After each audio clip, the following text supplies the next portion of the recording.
Welcome to the Great Detectives of Old Time Radio. From Boise, Idaho, this is your host, Adam Graham.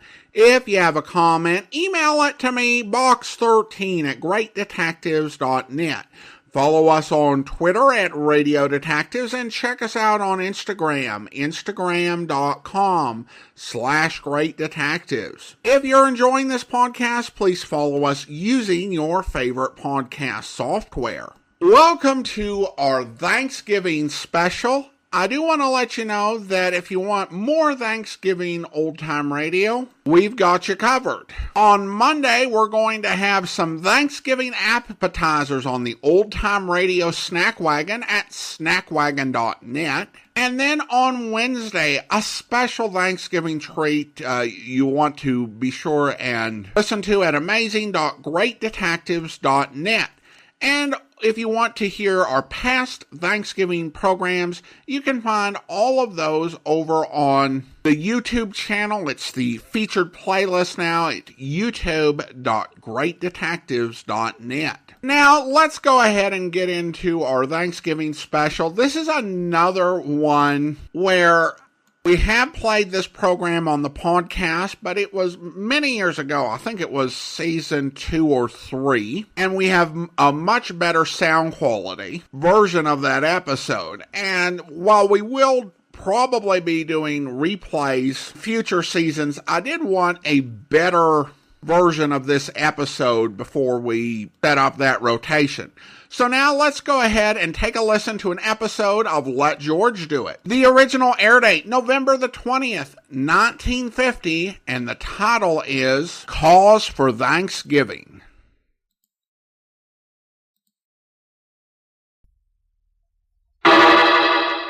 Personal notice, danger's my stock and trade. If the job's too tough for you to handle, you've got a job for me, George Valentine. Write full details.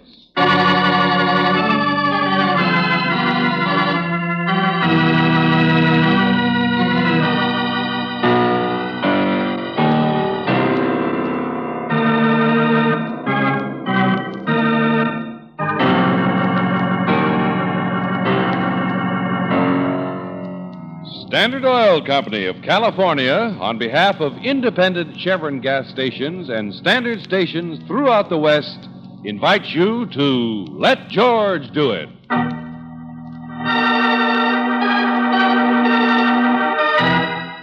Cause for Thanksgiving, another adventure of George Valentine.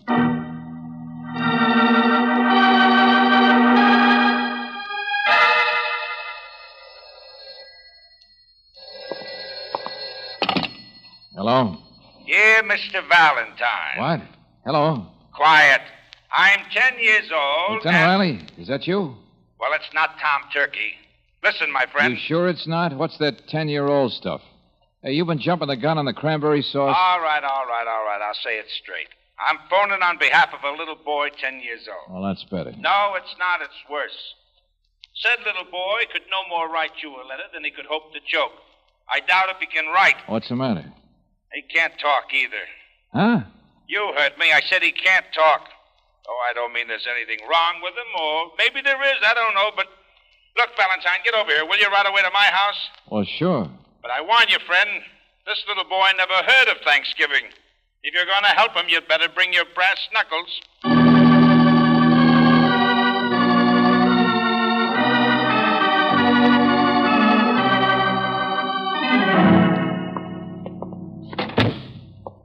Where is he, Lieutenant? Oh, Mrs. Riley's got him in there trying to coax him to eat. But the only time he'll take a bite is when she's turned her back. Oh, is he? Where'd you get him? One of the boys in my department picked him up early this morning at 3 a.m. on the waterfront, the warehouse lane. Oh, I see. A little on the tough side, huh? Oh, they all are down there, like a bunch of dirty seagulls and scavengers running loose. We can't even find out who he belongs to. Maybe nobody. And only 10 years old. Listen. This sergeant of mine in a squad car nearly runs him down. See, the kid was racing across the empty street, not even looking. Well, Mike gets out to help, naturally. The kid wasn't hurt, but he swung on him. He tried to get away, scared to death, and clawed and scratched. And then Mike realized the kid wasn't talking. Not a sound. Now, that's the part I don't get. Clear it up, will you, Riley? Well, Mike couldn't even find out where he lives, so he brought him in. My friends, that boy hasn't spoken one single solitary word since. Hardly a noise out of him. Oh, except maybe to cry a little. Only he stops that when you look at him. But, Lieutenant, he's probably a mute. Oh, 2 doctors were out from juvenile hall to look at him. One of them said the kid's faking, but they both agree there's nothing wrong with his vocal cords. What's the other doctor say? Psychic shock. Oh, you mean he can't talk because of something that happened to him? Well, they're not sure. They say it'll take time to be sure. I've arranged for the hall to take him over to try to find his family, if there is one, to feed him and... But that takes time, like you say, days, weeks. Now you get it, pal, and the doc says it'll help him a lot better if we could work fast. Because the most likely thing is that last night he saw something. Was mixed up in something that scared the blue blazes out of him, and he was running away. A little before 3 a.m. last night, I saw something. Yeah, but what? Nothing happened down there. Nothing was reported. My department can't just go bursting into a... Huh? Well, hello there, Sonny. Hello. You finally ate something, did you? Such big eyes. He listens, but he doesn't listen. Yeah. Come on in here, son. Come on. These are friends of mine, see? Now, wait a minute. Don't jump like that. I'm not going to bite you. Come on in here Skip it, Riley. What time is it? Huh? 1:45, George. Oh, good. Hey, look, kid, how about coming with me? I've got an extra ticket to the big football game. Well, I'll get you to meet Big Mike Marilewski, the All-American. Maybe you can even sit on the bench with the team. Huh? George, he's just more frightened. He's crying. Yeah, you see? You can't get him interested in anything. But a boy in a football game? I think the doctors are... Oh, it's Thanksgiving. I mean, a kid belongs in somebody's home on Thanksgiving. Well, are you going to just sit there, Valentine? I know, Softy. I know. We've got work to do and fast. Come on, Brooksie, take the kid's hand. We're going to go straight at this, at the waterfront.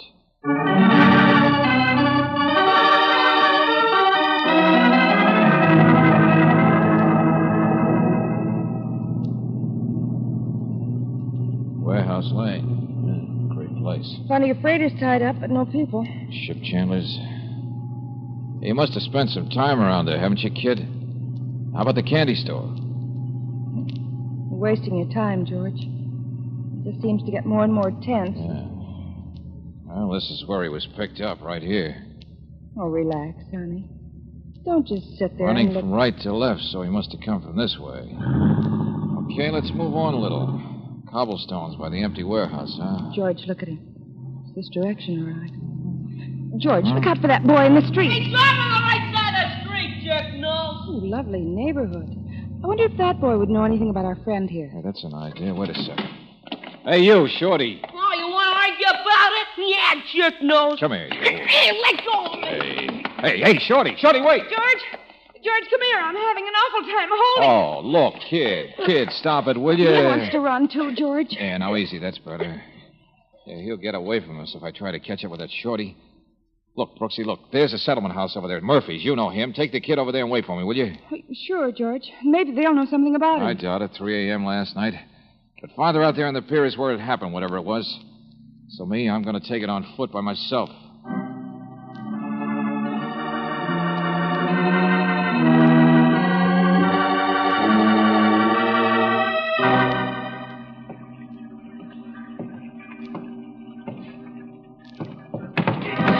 Hey, look out! All right, Shorty, I got you this time. Get your paws off, jerk nose! Cut it out. Now, cut it out. I just want to ask you something. You know that other kid I had back in the car there? You know his name? I never seen him before. I ain't done nothing. What's your name? I don't know. Let go. You kids running loose out here by the ships last night? I was up on the moon eating cheese. Let me go. Oh, brother, great tribe, aren't you? Stick together. Never tell anybody anything. Oh, now, look, kid, I'm not a cop or anything. I just want to find... Hang on to him. Hang on to him there. Don't let him loose. Jerk nose. Oh, no, you don't, Shorty. I got you. Don't let him loose. There we are. Hold him and let me go through his pockets. Hey, wait a minute there, Skipper. What are you talking Box about? of cigars. Left him out on deck. Stolen. I didn't steal those. He hasn't got anything. No. Oh, he's too big anyway. You're not the one. Not what? Come on, Shorty, get out of here. You're no help. I told you, jerk nose. Yeah. Water rats. Same the world all over. All the same. Good cigars, too. First mate, give them to me so I'd let him stay uptown. Wait a minute, Skipper. Wait a minute. Were you looking for another kid? No. Yes. Something stolen last night, you mean, huh? During the night? Cigars? No, this afternoon, a few minutes ago. Come up like rats up with the horses. I tell you, it's awful. Marseille, it was my last port. Same thing, same the world over. Nobody stops them, nobody can stop them. Kids. Hey, wait a minute, Skipper. This your ship tied up here? Yeah.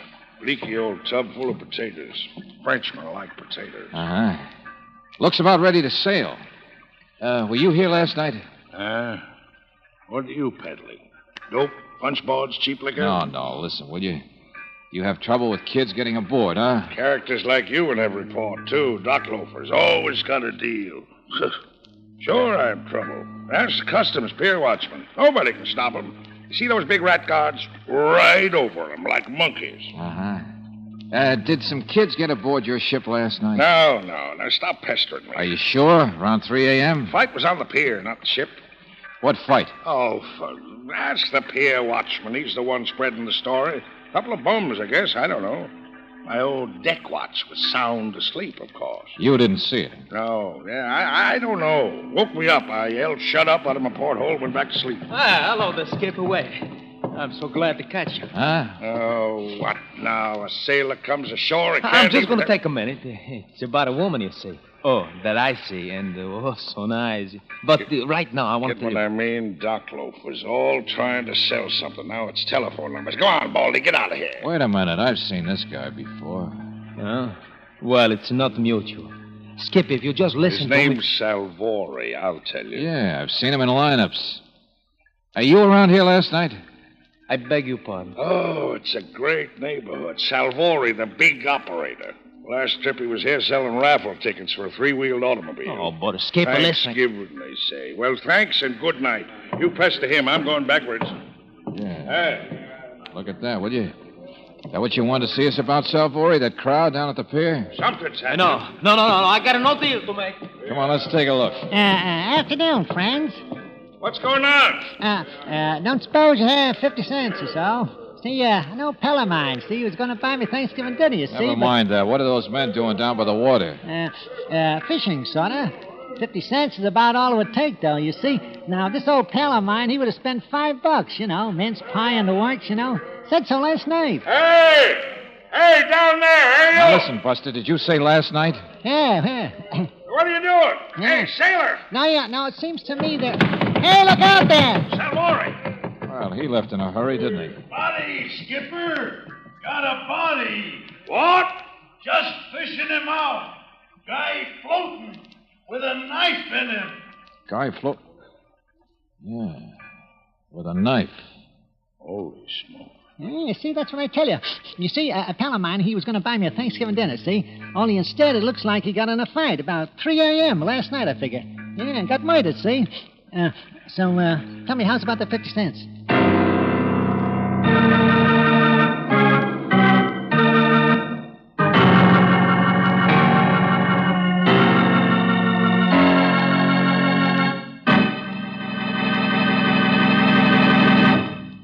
We'll return to tonight's adventure of George Valentine in just a moment. When new RPM motor oil was developed in the laboratory, it was subjected to the most rigidly controlled tests that modern research could devise, and it proved tops, the oil that doubles engine life between major overhauls due to lubrication. The next question was, would it live up to these tests in your car? Tonight you'll hear the answer from the crews of 2 actual test cars in the heart of downtown San Francisco. Following is a special transcription made during the road test period. We switch you to test unit number 1 and research supervisor Carl Watson in San Francisco. We are making rather slow progress heading west along Market Street. Test unit number 2 is behind us in the traffic. We're driving under the same kind of stop-and-go conditions that you do, the toughest kind on engine wear. It's our job to see if new RPM will back up our laboratory findings. I'll switch you now to Research Engineer Bob Burchell in Unit Number 2. He'll tell you about these special cars and the data we are recording from the instruments. Go ahead, Bob. This is Bob Burchell. The engines in this test car and test unit number 1 ahead of us are both equipped with irradiated piston rings, just like those in our laboratory test engine. They also have Geiger counters attached so that we can hear and record wear as it actually takes place. We are making a comparison test.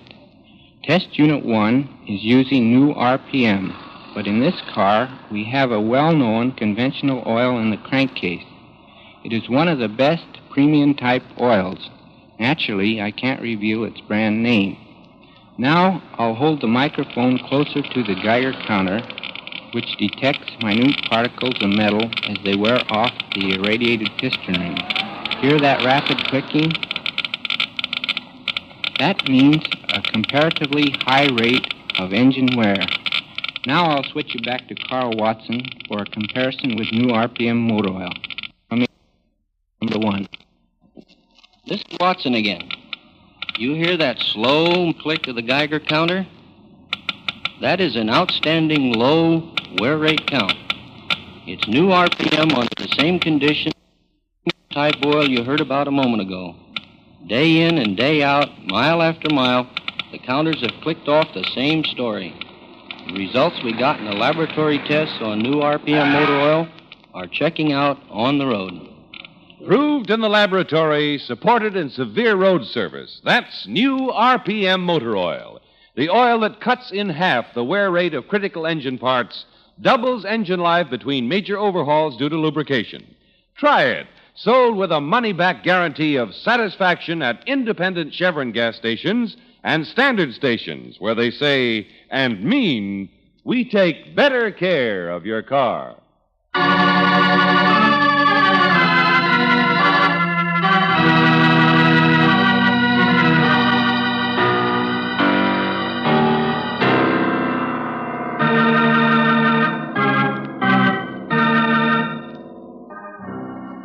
And now, back to tonight's adventure of George Valentine, a boy 10 years old who's been scared to death, who either can't or won't talk.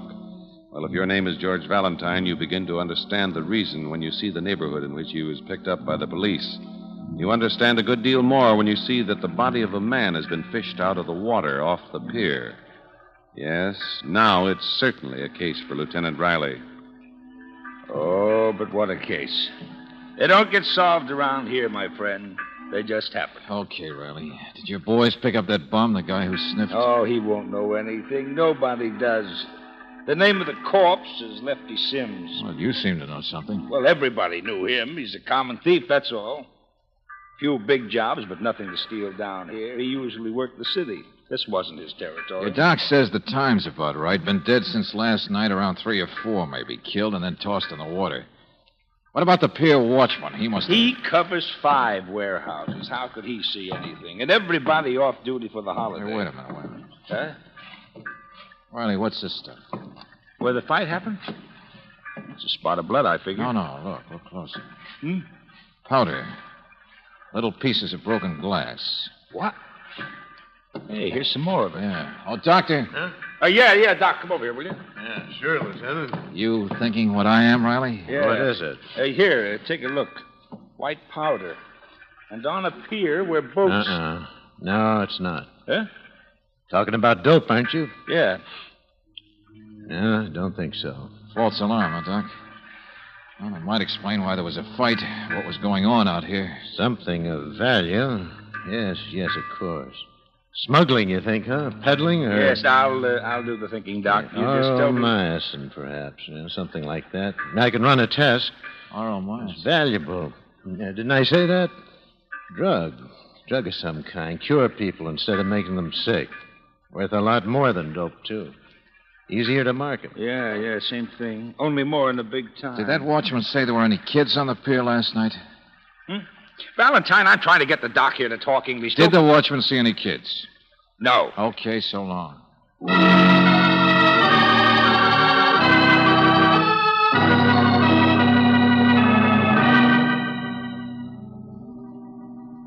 wish I could help you, Miss Brooks. It's all right, Mr. Murphy. Come on, Sonny. The settlement house here is pretty badly undermanned. A cleaning woman will be back tomorrow. She might know something about the boy here.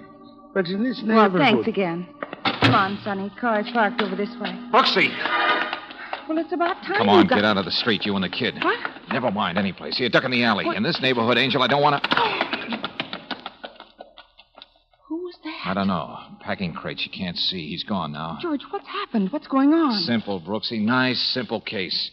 My guess is the kid here was an eyewitness to murder. It'll be a simple case if he isn't murdered.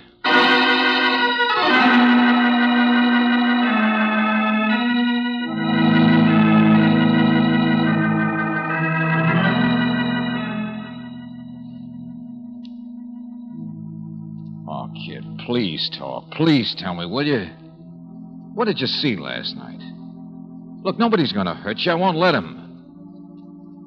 But you must have seen things like this plenty of times before, kid. I don't mean murder, but you grew up in a tough place. And you're not going to do anybody any good if you just... Yes, he just cries. George, I'm taking him home. You can solve your own fancy waterfront murders. Okay, I'll leave him alone. But which one are you covering for, kid? Only a few men around that pier last night. Which one is that important to you? All right, maybe you've given me the answer at that, without talking.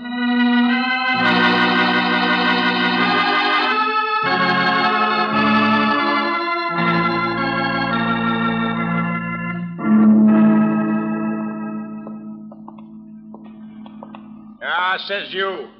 You admitted you saw your old pal Lefty, didn't you, before he was murdered? I tell you. Come on, Riley, along the deck here. Now, look, I promised me a nice Thanksgiving dinner, you see, Lefty did, see? Came past walking up to the pier and never come back. But didn't he say who he was coming out to meet?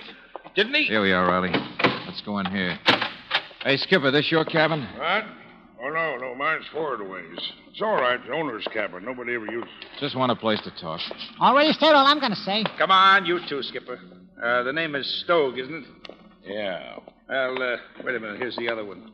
Bring him in here, Sergeant. Let go, man. Let go. Mr. Salvori. Now I have to stand rats on my ship, eh? Picked him up in the neighborhood, Skipper. That's all for now, Sergeant. What about the kid, Valentine? Oh, he's all right, Riley. I left him in my car out on the street. So because my name is Salvori, you think... You were around here last night, too, weren't you? Always around. Test stock loafers with deals. Yeah, but don't try to cover up so much, Skipper. What? Now, listen, all of you. We can't find anybody else with a chance of being out here last night but you three. I was on my ship. Talk to this peddler. I said don't cover so much. Salvori's a friend of yours. Sure, everybody's a Salvori's friend. Except the law. Now, look, this is a smuggle case. A what? Not on my ship. I've never brought any... Lefty, the man who was killed, knew his way around the city. Salvori, you're the big waterfront middleman. And, Captain, you've got a boat. See what I mean? Cops, they got brains. Enough to spot an ideal setup for smuggling. Captain Stogue, you bring it in. Salvori picks it up, gets it through customs, and Lefty fitted in someplace in the city. I think you're crazy. Somebody was waiting a little while ago to waylay Miss Brooks and a kid who was an eyewitness. Brooks? Skipper, you're too fat to run down an alley like he did. Sure, I heard his steps. Sniffy just shuffles. So tag, Salvori, you're it. Because now I know why you ran the first time when we saw the body. It's what proves you guys work together. Now I know you're crazy. Because on the pier earlier, you came up yelling to the skipper something about a woman. Well, the woman must have been Miss Brooks. You'd seen her with a boy. The witness the two of you have been trying to find. Sure, Skipper, you were looking for boys when I first met you, too, weren't you? My cigars. That's all, my cigars. Never mind, Salvori. The kid out there is going to give us the whole story, and a lot straighter than you ever would. Because I finally figured out his whole story. I never been mixed up in no smuggle. Sure, and never in a fight or used a knife. Why did you do it? Lefty try a double cross on you, too? You're under arrest for murder, Salvori. Come on. I'll take him out for you, Riley. Let go. You take the other two. But I'm not mixed up in this. Material witness. And accessory for you, Captain. No, please, no. Come on, out the door. Meet you on the pier, Riley. Here, you, Salvori. Wait a second. Nobody's going to arrest me. Salvori! Grab him, you idiot! Hold it! Come on, there he goes, down the plank. Yeah, headed farther up on the pier, up toward the warehouse. Salvori! You think the sergeant saw him? Yeah, sure. He'll get him all right. Well, that was a nice act. Yeah, good idea. Now, come on. Car's back the other way. Yeah. Hey, did you notice that empty cabin on the ship? Yeah. Grease stains on the pillow? Yeah, empty, huh? I'll bet Salvo's even been traveling with the skipper. Sure, it's a smuggling ring, all right. Still confused, aren't you, Riley? Huh? Oh, it was originally a smuggle, sure. Never mind. You'll never prove anything on this bunch unless you catch him in the act. And, Riley, we're going to do just that.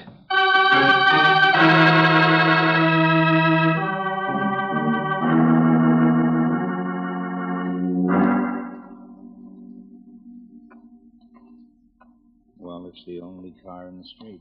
Uh-huh. We're close enough. But it's been 5 minutes already, Valentine. If this hunch of yours is going to pay off, it better start. Gotta give us time to run the other way, hasn't he? I don't see how you can... Oh, no, I didn't expect a gun. Come on, around the side of the building. That's my car, Riley. I hope somebody's going to pay for it. Hold it. There he is. You're wasting your time, Skipper. The car's empty. You hear me? The kid's uptown. It was a trap, Skipper. Careful, he's got the corner of the building there to duck behind. The only one who'd stick his neck into our trap is the one who did the stabbing, right? The one who has to get rid of the kid, the witness. So we don't even need to ask the kid now, do we? Look out! I got him.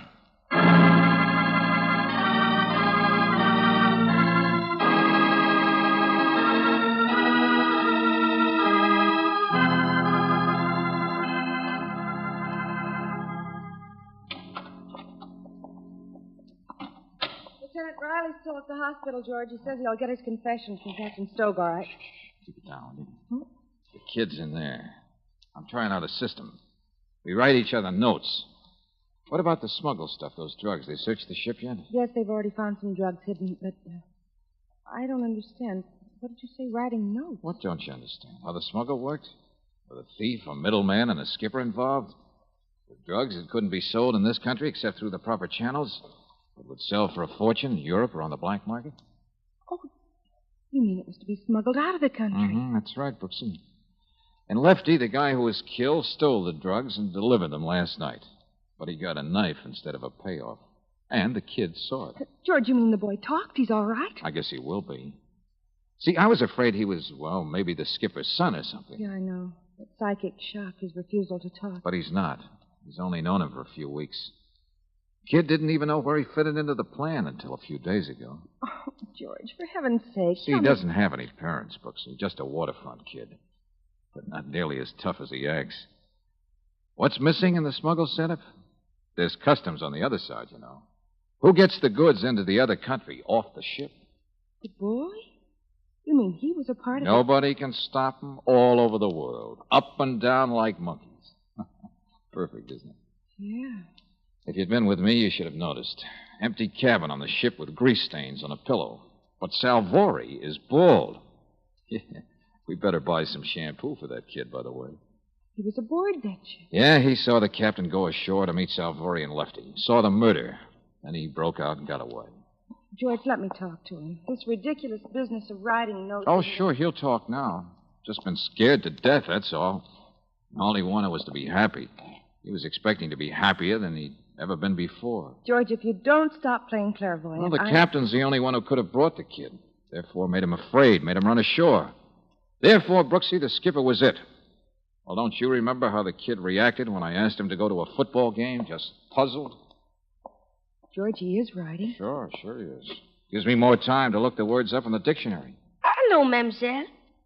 Oh! Sure, Angel. That's why I wouldn't talk before. He wants to stay in this country. Afraid we'd find him out. He's from Marseille. He's French. Oui, Marseille. Mais j'aime l'Amérique. Et monsieur, il dit que... Hey! French. Here, give me the pencil. And the dictionary. You think you could stand a turkey dinner, George? Turkey? Oui. You see? One language. Oh, I guess it is Thanksgiving, isn't it? And now we got a pilgrim on our hands, Angel. A hungry little pilgrim.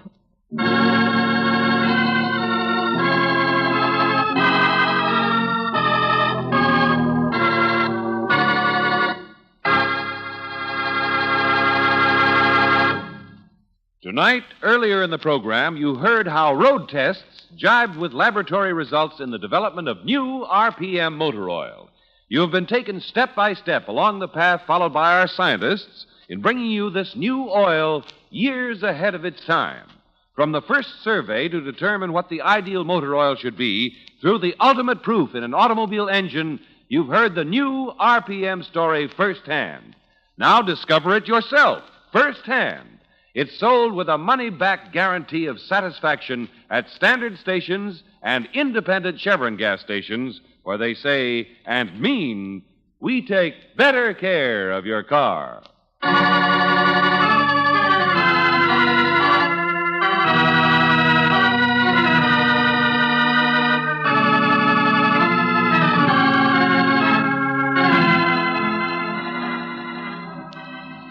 Tonight's adventure of George Valentine has been brought to you by Standard Oil Company of California on behalf of independent Chevron gas stations and standard stations throughout the West.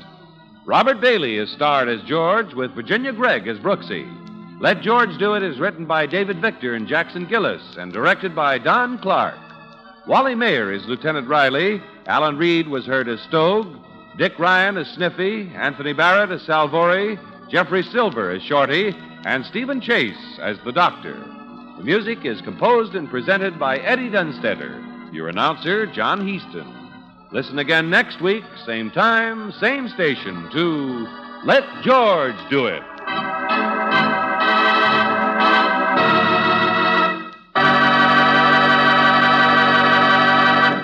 Your community chest helps care for homeless and neglected children in your own neighborhood. Community Chest Child Care Centers operate year-round.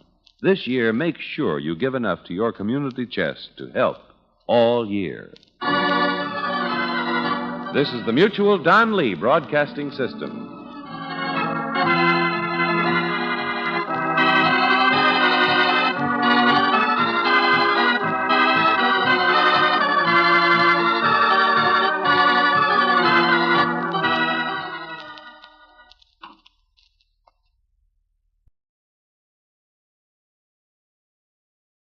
Welcome back. One thing I love about the Let George Do It episodes from before 1951 was Wally Maher as Lieutenant Riley. Such a great actor.